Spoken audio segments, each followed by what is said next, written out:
Classic moment with Kyle, which is you have to do like a Kyle face scan sometimes, which is read the room, Mike Garafolo, and the pressure of trying to interpret whether or not Kyle is being serious, sarcastic, playing a bit, or legitimately confused. Where did you fall on the sliding scale of when he just thought it was Thursday? That's tough. Oh, I was convinced it was Thursday there for a half a second, and mostly because I can't keep the days straight. Yeah. So if he was ever going to do something that'd be like, am I right? Are you wrong? Am I playing? Am I real? That was it. Jamie's entire tee-up was that it's Whiteboard Wednesday. And I immediately went into Thursday.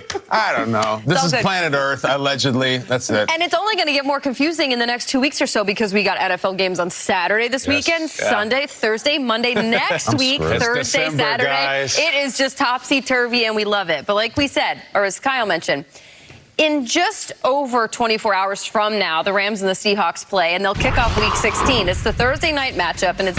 Last time, obviously, wasn't my best effort. You know, I feel like as an offense, we just got to continue to do what we've been, you know, it's cliche, but you want to chase greatness. You want to chase being the best offense in the league. And, you know, when it comes down to it, you know, we haven't been starting as fast as we'd like. So that's just another edge for us to chase.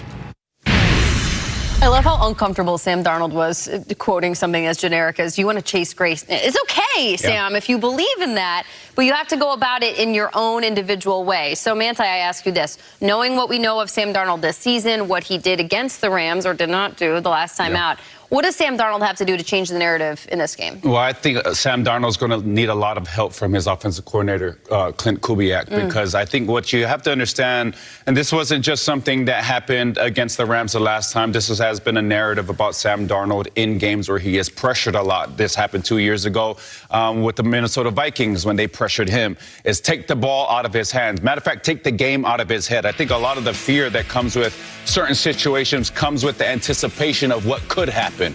Clint could have a big responsibility in taking that dilemma out of Sam Darnold's hands. So for me, it's don't let him drop back passes like this.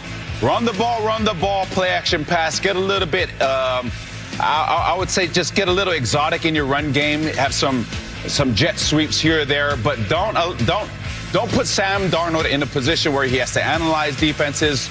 Maybe later in the game get to that, but hand it off to Kenneth Walker, hand it off to Zach Charbonnet, and then do what Clint Kubiak, what that West Coast offense does, and that's run the ball, play action pass. I think if they're able to really lean into that, Mike G, that's going to make Sam Darnold kind of settle in this game. The last thing you want to do after the last performance is put him in a situation where it makes him remember what happened last time. Just hand the ball off, play action pass, make it easy for your quarterback to deliver. Yeah, ideally you're running the football, and that opens up a whole lot of things. It makes your quarterback comfortable. It also makes the defense uncomfortable, which the Rams were, especially early in the game, extremely comfortable going up against Sam Darnold. And there were a couple of those interceptions where he was just dead, staring his guy down. So if this still was a game that the Seahawks had a chance to win. So I just minimize those mistakes, and you got to be feeling good about this one. No doubt. It's two great teams and a great matchup. The first, second, and third most interesting things about this game to me are Sam Darnold. So interesting because last year, Sam Darnold wins 14 games, and Justin Jefferson has 1,500 yards receiving. This year, Sam Darnold's going to win maybe 14, 13 games, and JSN's going to have 1,800 yards receiving. And yet we're still saying, can Sam Darnold win a big game? Can we trust Sam Darnold? This is a veteran, a high draft pick who is putting skins on the wall all week, every season now. It's a trusted thing, and yet it's not trusted at all. He doesn't have the trust of the media, the general public, even Seahawks fans, because Matthew Stafford throws 4 picks tomorrow night. It's like, oh, that was a weird night for Stafford. Oh, well, Stafford's a made guy. Sam Darnold throws 4 picks. It's like, what are the Seahawks doing a quarterback next year? Like, there's such a mistrust for him because for all this longing that some of the Vikings have had this year about, oh, maybe Darnold should have stayed, his last 2 games as a Minnesota Viking were bad. They left a lot to be desired, and it wasn't just that they weren't wins, and it wasn't just that the stats weren't good. His pulse was bouncing. He was floating passes. He looked tentative. He looked rattled. It was everything you don't want to look. So fast forward to this year, the wins are there, the stats are there. Sam Darnold seems like a great guy. There is still a tattoo of mistrust on him about he is a great guy. We don't know if he is a guy. We know the guys out there in the NFC, all of them from Stafford to Jalen Hurts. Jared Goff is a guy. I don't know if Sam Darnold is a guy yet. Meaning, all right, Sam, it's a huge game in cold weather. You're down 5 with a minute and a half left and 1 timeout. Are you going to win the game for us? I don't know. You don't know. I don't know if Sam Darnold knows. That's why this is fascinating. I'm hoping he is. I'm rooting for him.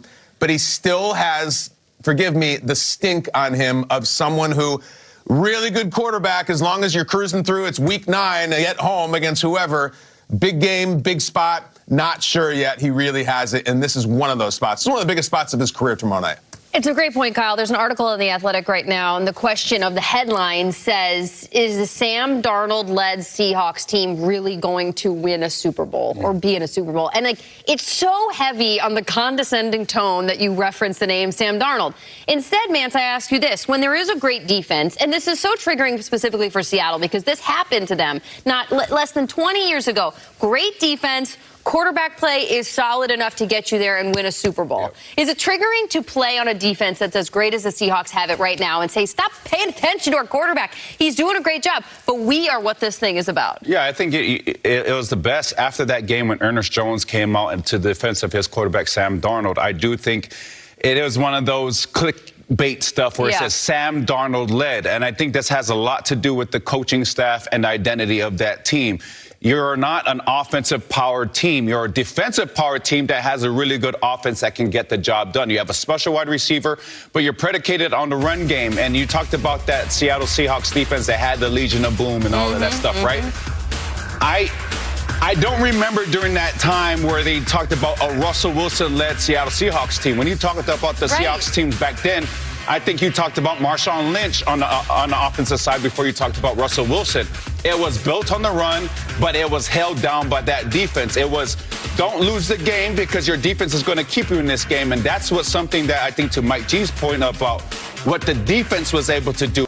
Because no matter what Sam Darnold did or didn't do the last time they faced the Rams, it was still a close game. And that's credit to your defense. And so that's KB. It's lean on the defense. Lean on what makes you strong. And for the Seattle Seahawks in 2025, it is reminiscent of the LOB and those times where they had a very, very dominant defense and a good run game.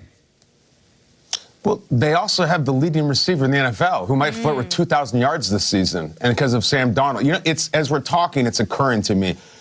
It's Sam Darnold in positions where he has to analyze defenses. Wow. Analyze defenses. That's what he's supposed to do getting off the bus. That's not exactly a trigonometry when it comes to NFL quarterbacks. But, Manti, you spoke from the hearts there. Don't put him in a position where he has to analyze defenses. That's not good for a team trying to win the NFC this year. And I think that's where we're at with Darnold. He really, really could use a showpiece game in a big spot. And tomorrow night he gets a chance. Tell us what you got.